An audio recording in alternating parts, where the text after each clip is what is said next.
இந்த வீடியோவில் நம்ம என்ன பார்க்க போறோம்னா, பாரிஸில் உள்ள அழகான மற்றும் ஆன்மீக அடையாளங்களில் ஒன்றான சேக்ரே கோர் பசிலிகா என்ற தேவாலயத்தை பார்க்கலாம். இதை தமிழ்ல பரிசுத்த இருதய தேவாலயம் என்று அழைப்பார்கள். இது பாரிஸ் நகரில் உள்ள உயர்ந்த மலை சிகரமான மோண்ட் மார்ட்ரேயில் உள்ளது. இந்த ஆலயம் வெண்மையான கற்களால் கட்டப்பட்டது. வெண்மையான கல் கொண்டு கட்டப்பட்ட இந்த தேவாலயம் ஒரு கிரீடம் போல் இந்த நகரையே பார்வையிடுகிறது. மலை அடிவாரத்திலிருந்து ஃபினிகுலர் ரயில் மேல் ஏறி வெளிப்புற காட்சிகளையும் உள்ளே உள்ள தேவாலயத்தின் அழகையும் பார்ப்போம்.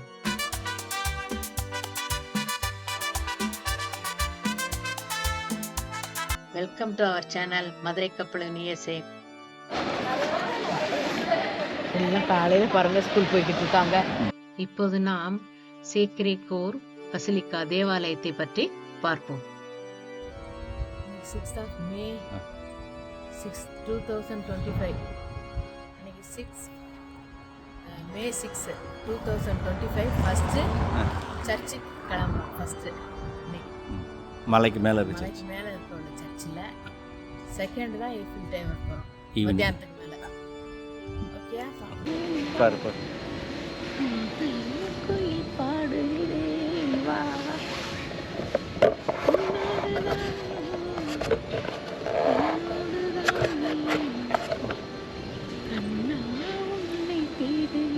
தெரியுதா கரெக்டா?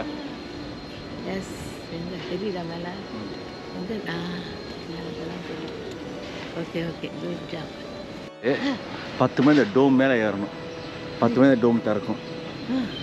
10 மணிக்கு டோமை பார்த்துட்டு அதுக்கப்புறம் 12 மணிக்கு அப்பாயின்மெண்ட் வாங்கியிருக்கோம். அடிவாரத்தில் இருந்து இந்த தேவாலயத்திற்கு செல்வதற்கு 2 வழிகள் உள்ளன. ஒரு வழி 300 படிகள் மூலம் தேவாலயத்திற்கு ஏறி செல்வது, மற்றொன்று ஃபினிகுலர் ரயிலின் மூலம் செல்வது. நாங்கள் ஃபினிகுலர் ரயிலின் மூலம் சென்றடைந்தோம். வா நட. ஈஃபில் டவர் பார்த்துட்டு சாயந்தரம் போல்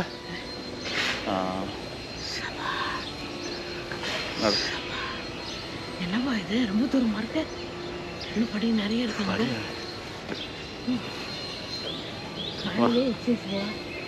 வா. வர வரையும் வச்சிருக்காங்களே வேணுக்குனே. அதை மழையா இது ஃபவுண்டன்.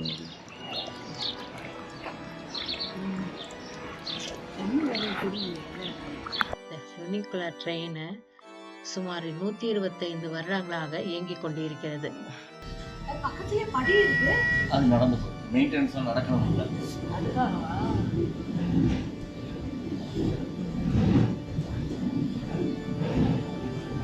இந்த அடுத்த ஒரு இறங்கி அந்த ஒரு இறங்க.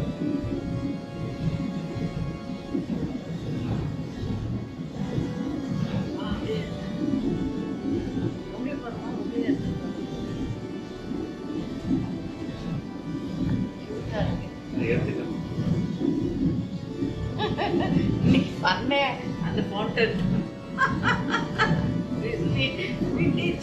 எல்லாத்துக்கும் அனுப்பி விட்டுறோம். ஃபேமிலியில என்ஜாய் பண்ணி சிரிங்க.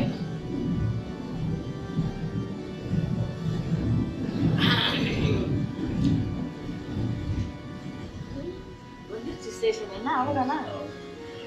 சர்ச்சுக்கு இது சர்ச்சுக்கு ஒரு ஃபன்னா எப்படி இது சும்மா முடியாது.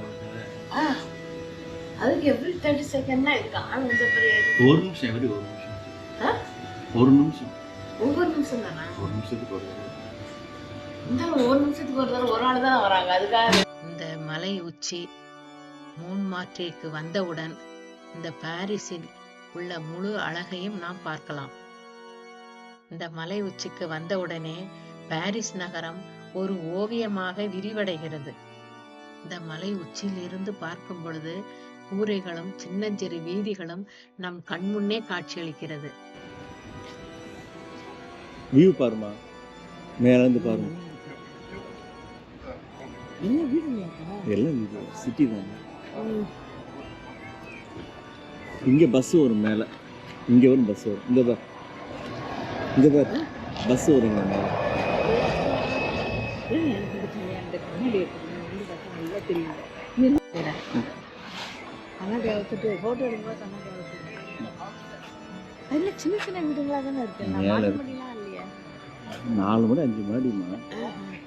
பழைய காலத்து வீடு மாதிரி எல்- சோப்பு மாதிரில பார்க்க. எல்லாம் பழைய காலத்து அப்பப்போ கட்டின வீடு. பழைய காலத்து இங்கிலீஷ் சோப்பு மாதிரி தானே வரும். சோப்பு பாம்பே தானே. சோப்பு மாதிரி இல்லையா? எல்லாமே 4 மாடி 5 மாடி பில்டிங் தானே. எல்லாம் பில்டிங் தாங்க. 4 மாடி 5 மாடி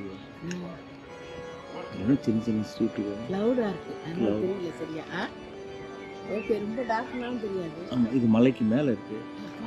மலைக்கு மேல உள்ள வீடுங்களா அதுங்களா? எல்லாம் மலைக்கு அப்படியே மலை மேலே வீடு. இந்த பக்கம் சர்ச்சு பார், இங்கே சர்ச்சு பார். இதான் சர்ச்சா? இது மாதிரி தான் ஏறணுமா இப்ப? இது யாரு? இந்த பூட்டு சொன்னியே, இதான் பார்க்குறேன் சர்ச்சு.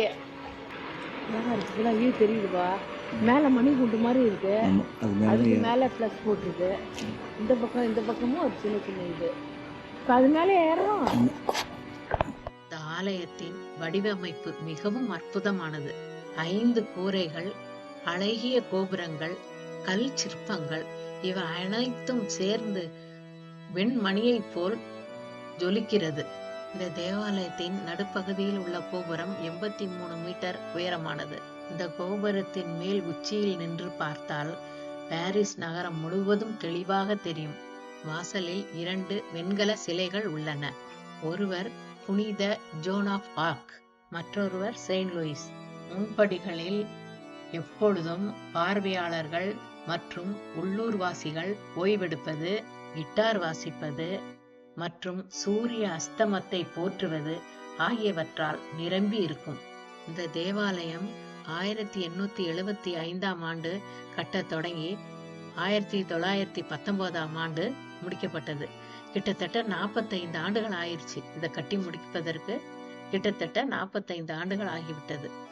இந்த தேவாலயம் கட்ட பயன்படுத்தப்பட்ட வெண்கல்லின் பெயர் டிராவர்டின். இந்த வெண்கற்கள் மழை பெய்தாலும் வெண்மை குறையாது. இந்த கல் தானாகவே கால்சைட் என்ற வேதிப்பொருளை வெளியேற்றி ஆலயத்தை எப்பொழுதும் வெண்மையாக பிரகாசமாக வைத்திருக்கிறது.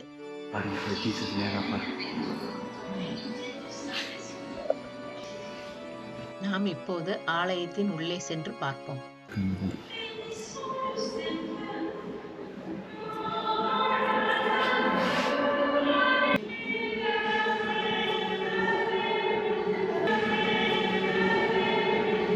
வாசலில் நுழைந்தவுடன் அமைதியான ஆன்மீக உணர்வு உங்களை சூழ்ந்து கொள்ளும். இந்த தேவாலயத்தின் மிகப்பெரிய அழகு பிரான்சில் உள்ள மொசைக் ஓவியம். அதாவது இதை கிரைஸ்ட் இன் மேஜஸ்டி என்று அழைப்பார்கள். அதில் இயேசு தன் கைகளை விரித்து கொண்டு உலகிற்கு அன்பையும் மன்னிப்பையும் அருளுகிறார். சூரிய ஒளி ஜன்னல் வழியாக வரும்பொழுது அந்த தங்க நிற ஓவியம் ஒரு சொர்க்க காட்சி போல மின்னுகிறது. இந்த இயேசுவின் உருவம் சர்க்குலர் டோம் உட்பகுதியில் வரையப்பட்டுள்ளது. இந்த ஓவியம் உட்புறத்தில் வரைந்ததால் வளைவாக தெரிய வேண்டும். ஆனால் நாம் பார்க்கும் பொழுது இயேசு நேராக நிற்பது போல் தெரியும். வளைந்து தெரிய வேண்டிய ஓவியம் நாம் பார்க்கும்போது நேராக தெரிவதால் இதைதான் நாங்கள் பார்த்து வியந்தோம்.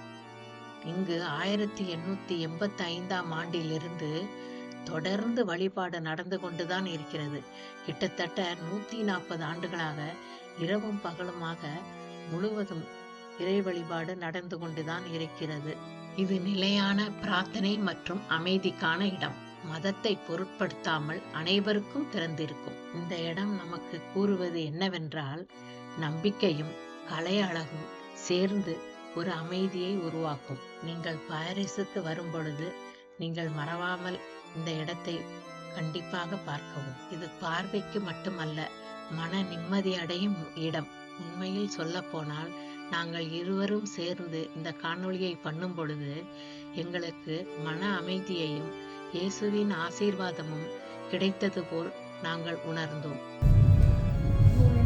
அது இன்னும் வருது மேலே, இது இறங்கும்போது அது மேலே ஆரம்பிச்சிடும்.